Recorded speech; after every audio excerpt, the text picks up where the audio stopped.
When we look at special editions from General Motors from a modern perspective, they aren't really as bizarre as they once were. For example, the 2016 Chevy Trax Midnight Edition, which was limited to 1,000 units. If you had no idea these existed, well, I didn't either. The 2019 Colorado ZR2 Bison Edition is pretty cool, but also pretty expensive. And I believe there was a Carhartt edition for the Silverado.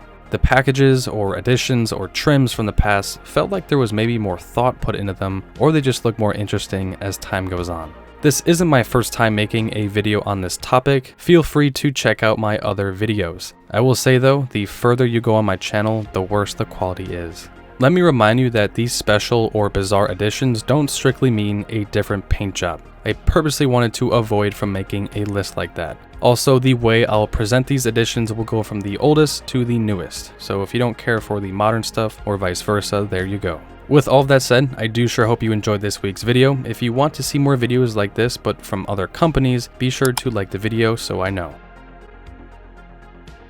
We begin with the 1975 GMC Gentleman Jim Edition.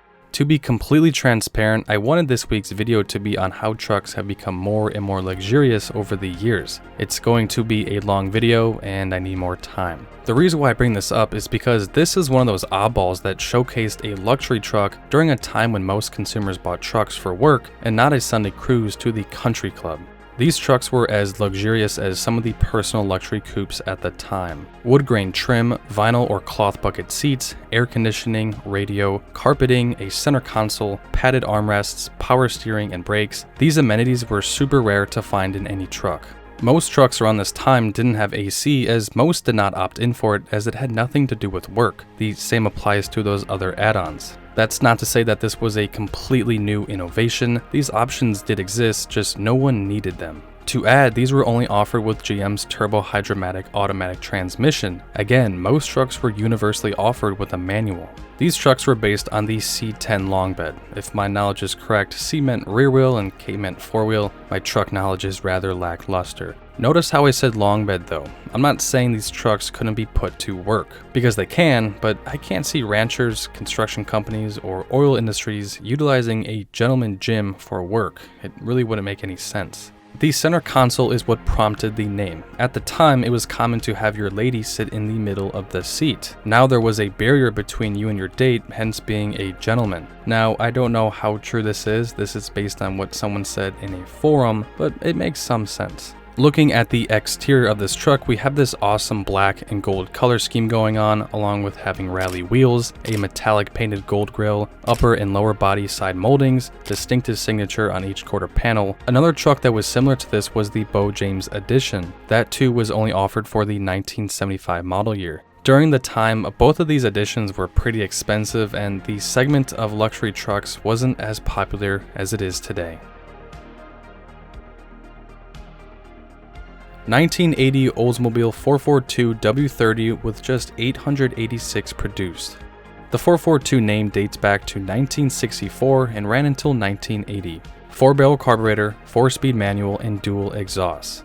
The name was revived in '85 on the G-body and actually made an appearance in the early 90s. So what's so special about this 442? Well, for one, there's no manual offered, and I don't believe they came factory with a dual exhaust system. That's a little bit of a letdown, isn't it? What if I told you that this was the last Oldsmobile for 1980 to get that 4-barrel 350 V8? Because it was.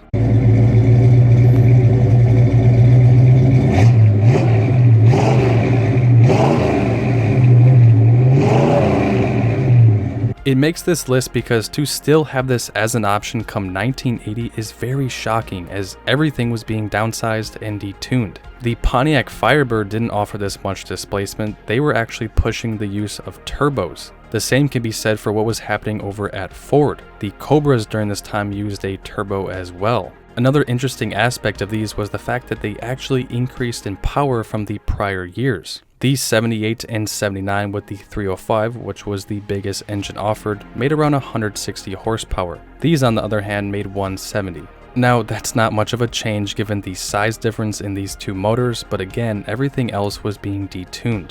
The 442 W30 appearance and handling package added around $1,400 to the price of the Cutlass. With that, you got either black with gold or white with gold paint, aluminum sport wheels, painted grille, W30 and 440 decals, that Olds 5.7, and rally suspension. There was an optional T-top if you wanted to pay even more. I've heard T-tops were prone to leaking and that is why they don't exist anymore. I could be wrong though. As for the interior, they were pretty loaded up. You know, it's an Oldsmobile. Not quite a Buick in most cases, but definitely a nice ride for a middle-class family back in the day. Chevy Celebrity Eurosport VR. The Chevrolet Celebrity was this front-wheel drive mid-size sedan offered from 1982 all the way until 1990 as just one generation. This was on GM's A-body platform along with the Pontiac 6000, Olds Cutlass Sierra, and Buick Sentry. If you were alive during this time, then you probably remember seeing these all over the road. I think my mom even had a 6000 in high school or college. Coming out in '82, these were what the public wanted, a smaller, fuel-efficient sedan, wagon, or coupe. For 1984, a Eurosport option was added to the Celebrity to appeal to the younger crowd. Why the name Eurosport? I have no idea. I guess Europe was associated with performance. I wouldn't know because I'm yet to have any video on anything non-American. I am working on that though. Anyway, these turned out to be fairly popular and GM wanted to see if they could squeeze out any more money from buyers. So they turned to a company by the name of AutoStyle to help with an even sportier version of the Celebrity. They came out with the Eurosport RS in 1986. Essentially, it featured a lower body kit, front air dam, different mirrors, bucket seats, and a few more cosmetic changes. I guess it kinda resembled a Euro/tuner build, if that makes any sense. Under the hood was a 3.3 liter V6 that made around 145 horsepower. As it turns out, these never saw the lights at the end of the tunnel, and this project was cancelled in favor of the Eurosport VR.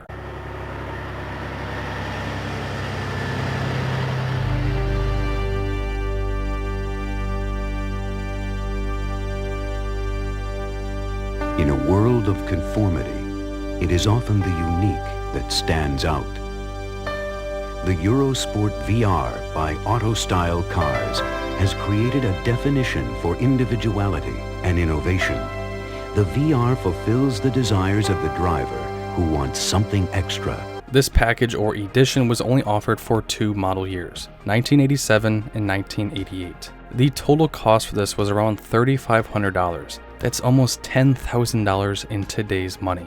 This package was about a third of the price of a new Celebrity. Alright, so what the did you get for that price? For the exterior, you got new bumper skins with air dams, ground effects, bumper intake, special wheels, and a grille delete. I guess it allowed for more air to get into the same 2.8 V6 in the regular Eurosport. And no, they didn't slap a turbo or anything on this, and the suspension, while it was improved, was carried on over. The interior was also cosmetically changed, special red carpeting, bucket seats with thigh bolsters, and a few more options added. One cool aspect to these was the addition of a 5-speed GetRag manual shifter. Very reputable brand to say the least. These were in a lot of the BMWs at the time. However, for that price tag, it just doesn't make up for it. Even worse though was the fact that there was a 4-speed and even a 3-speed automatic offered. If we look closely at one of the ads for the Eurosport VR, we will see available in a Celebrity Series 4-door sedan or wagon. Yes, you could get a Eurosport VR wagon. How bizarre is that? And for 1988 only, there was a coupe model offered as well. At the end of the day, you would be better off with almost anything else for that price point back in the day. I would take a Spirit RT or even a Merkur XR4 Ti. Honorable mention goes to the Geostorm hatch. I would say most of us are familiar with the Geostorm. It was Geo's sport compact offering during the early 90s. As it turns out, they had a hatchback or wagon-back alternative during the first 2 years of production. They weren't all that popular as they got the axe a year before the more popular liftback did, although still pretty bizarre in my eyes. Our final entry goes to the Saab 97X Aero. This might be one of the newest cars to be featured on my channel, but that doesn't make it bad by any means. These were on the good old GMT 360 platform that was around from 2001 until 2009. This might be the most amount of badge engineer cars I've seen on a single platform. Of course, we have the Trailblazer in GMC Envoy, then there's the Bravada, and I guess they wanted Buick to have their own version, and here's where it gets weird. There was actually an Isuzu version as the Ascender, and lastly the Saab 97X. 6 badge engineered GMT 360s, that's an entire video's worth of material. I'm not going to bore you with the insignificant details, I'm just going to jump straight to the Aero package. It was only offered for 2008 and 2009 as a more luxurious counterpart to the Trailblazer SS, so this means that these had the LS2 from the Corvette. There were some changes made to fit the platform properly, and the Saab version was actually detuned by 5 horsepower compared to the SS. If anyone knows why they did that, let me know in the comments down below. But 395 horse and 400 pound-feet of torque is no joke. 0 to 60 in the mid 5-second range, not quite as good as the Cherokee SRT8, but still very impressive. While we are on the same platform as the others, personally I believe that these look the best. There's that touch of European styling mixed in that sets them apart from the rest. I do strangely like the Bravada's front end, but not quite as much. They also came with an all-wheel drive system. The SS could be had in both all-wheel and rear wheel. Take that with what you want. All-wheel drive has its pros and cons, as does rear wheel. There weren't too many differences between a regular 97X and the Aero from the outside, apart from the 20-inch wheels and 1-inch lower ride height. But that makes it a sleeper, more than the SS in my opinion. These were only around for 2 years, and over that time, only about 500 of them sold. One huge factor was the price, coming in at almost $50,000 during the Great Recession, which makes it almost 10 grand over the SS. Although in 2024, these are highly sought after by collectors, I personally really like these. Now, would I take it over an SRT8? I really don't know. That is going to wrap it up for this week's video. I do sure hope you all enjoyed it. Like I said in the beginning, I'm working on a pretty lengthy video that shows a timeline of how trucks have become more and more luxurious over the years. Thank you all so much for watching. I hope you have a great rest of your week, and I will try to see you all next week.